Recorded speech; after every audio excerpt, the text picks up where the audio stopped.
कर रहे हैं, इस पर बात करेंगे। क्या नाम है आपका?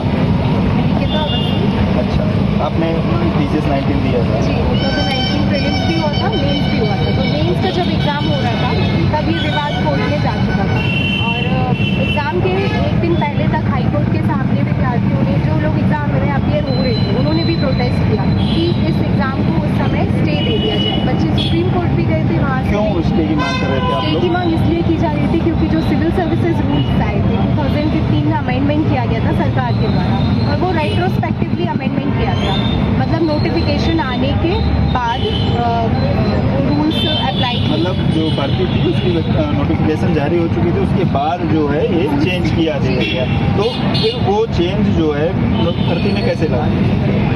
यही सवाल था आप लोगों का। जी, तो वो कोर्ट में ऑब्वियसली ये चीज़ बाद में जाके ये प्रूव हो गई और कोर्ट ने उसको 7 अप्रैल 2022 को उसमें निर्णय दिया है और इन नियमों को नल एंड वॉइड कर दिया। तो ये नियम खत्म हो गए और इसके इन नियमों के आधार पर प्रीलिम्स का रिजल्ट जारी हुआ, मुख्य परीक्षा हो गई। तो जो बच्चे उस समय स्टे की मांग कर रहे थे एग्ज़ाम की, तो उनका कहीं ना कहीं परफॉर्मेंस इफेक्ट भी हुआ है और कुछ नए बच्चे ऐड भी होंगे, तो दोबारा से मुख्य परीक्षा होगी और अलग से कुछ बच्चों की होगी, तो आप परिणाम किस बेसिस पे बनाएंगे? क्योंकि मुख्य परीक्षा 6 पेपर होते हैं सर, तो उसमें आप नॉर्मलाइजेशन नहीं कर सकते, एक चीज़। दूसरी चीज़, उस समय की परिस्थितियाँ अलग थी। अब आप 4 साल बाद सेम रिक्रूटमेंट के लिए एग्ज़ाम कराएं और फिर कंपाइल्ड रिजल्ट दें, तो ये तो किसी भी तरीके से न्यायोचित नहीं लग रहा है। तो इसलिए हमारी मांग है कि एक बार में इस प्रक्रिया को पूरे तरीके से ठीक करने के लिए सबका मेंस एक साथ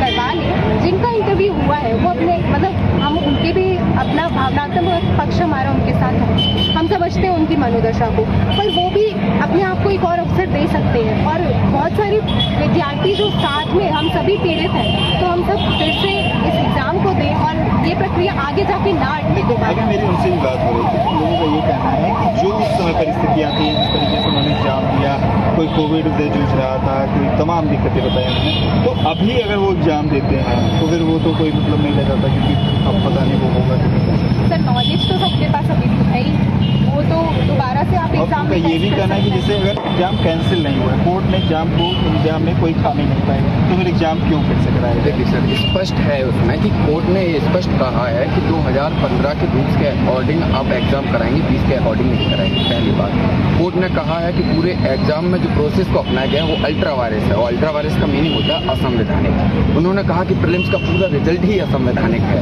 उन्होंने इसी टर्म का यूज किया अल्ट्रा वायरस का। उन्होंने ये कहा कि ये केवल जो मेथड लागू किया गया था रिजर्वेशन का उसके लिए था, न कि एग्जाम। नहीं सर, ये गलत उन्होंने बताया है। सिविल सर्विस रूल्स जो हैं 2015 से लागू हुए थे उसको उन्होंने अल्ट्रा वायरस कहा है, और आरक्षण अधिनियम 1994 है, उसमें जो गड़बड़ियाँ थी, जो उसको सही से अप्लाई नहीं किया गया था, वो बिंदु उसमें शामिल थे।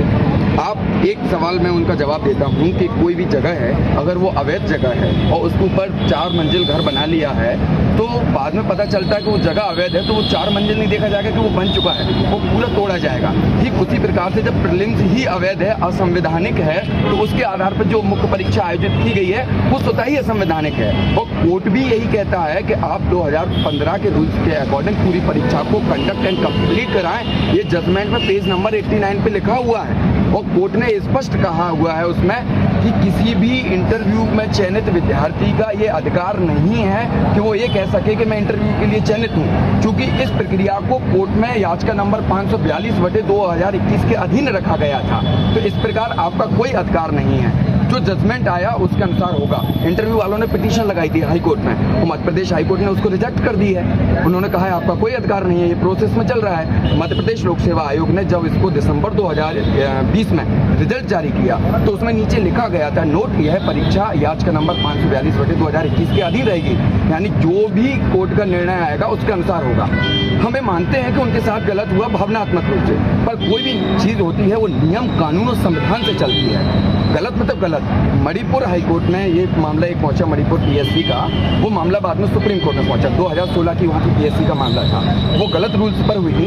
बाद में 2022 में सुप्रीम कोर्ट ने उसमें जजमेंट दिया कि मणिपुर पीएससी में जितने भी चयनित विद्यार्थी हैं उन सबकी पुनः मुख्य परीक्षा की जाएगी। वो लोग तो डिप्टी कलेक्टर बन गए थे, डीएसपी बन गए थे, 6 साल से सैलरी ले रहे थे और उनको दोबारा मुख्य परीक्षा देनी पड़ी। सबकी जो भी ज्वाइनिंग थी और जो भी उनको पद मिला था वो निरस्त कर दिया गया।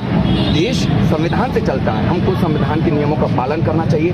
माननीय कोर्ट जो बैठा है संविधान का संरक्षक, उसने जो जजमेंट दिया है उसके हमको निर्णय का पालन करना चाहिए। हमारे यहाँ कोर्ट से बड़ा, संविधान से बड़ा कुछ नहीं हो तो सकता। आप लोगों की बेसिकली मांग है कि दोबारा मेंस कराई जाए, यही एक उपाय है। अगर आप एडिशनल मेंस कुछ बच्चों की कराते हैं, उसमें परीक्षा का क्या स्तर रहेगा, क्या क्वेश्चन का लेवल होगा। मान के चलते हैं कि उन्होंने एडिशनल कराई, उसमें परीक्षा का लेवल जो क्वेश्चन होगा वो अलग होगा। अब वो इस बात का आरोप लगाते कि पहले जो परीक्षा हुई थी उसमें सिंपल क्वेश्चन थे, या उनका टफ आता है तो इंटरव्यू वाले कहेंगे कि उसमें सिंपल क्वेश्चन आए हैं। मान लो 1000 बच्चों की मुख्य परीक्षा होती है, उसमें 700 बच्चे ऐसे होते हैं जो पास हो रहे हैं, फिर वो 700 बाहर निकाले जाएंगे। कुल मिला के ये जो पूरी प्रक्रिया है वही गलत है। नियम ये कहते हैं कि जो 3 लेयर में एग्जाम होते हैं, प्रीलिम्स, मेंस और इंटरव्यू होते हैं, उसमें एक नियम फॉलो होता है, एक एग्जाम होते हैं, अलग अलग स्तर पर नहीं हो सकते हैं। तो आप लोगों ने अपनी इस मांग को लेकर कभी आयोग में